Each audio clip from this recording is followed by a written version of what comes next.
RBI কি সত্যি $12 billion সোনা বিক্রি করে দিয়েছে? ইন্টারনেট জুড়ে ঘুরে বেড়ানো এই ককরোচদের ছড়ানো গুজবের আসল সত্যিটা জেনে নিন। সম্প্রতি সোশ্যাল মিডিয়ায় দাবি করা হচ্ছে যে ভারতের ফরেন রিজার্ভ কমেছে মানেই নাকি আরবিআই বাধ্য হয়ে দেশের সোনা বিক্রি করে দিয়েছে। সবাই বলছে, দেশ কি দেউলিয়া হয়ে যাচ্ছে? আরবিআই স্পষ্ট জানিয়েছে তারা 1 গ্রামও সোনা বিক্রি করেনি। আসল ঘটনা হলো গ্লোবাল মার্কেটে সোনার দাম কমেছে, পরিমাণ নয়।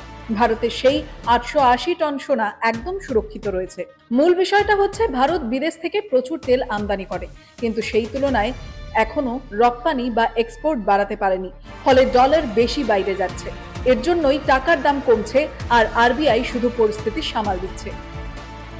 আর এটা কোনো সংকট নয়, এটা অর্থনীতিরই নিয়ম। মনে রাখবেন, সোশ্যাল মিডিয়ায় গুজব এবং আতঙ্ক খুব তাড়াতাড়ি ছড়িয়ে পড়ে আর সত্যিটা চাপা পড়ে যায়। তাই এই ভিডিওটি শেয়ার করে সত্যিটা সবার সামনে আনুন আর সাবস্ক্রাইব করুন রাষ্ট্রিক্স।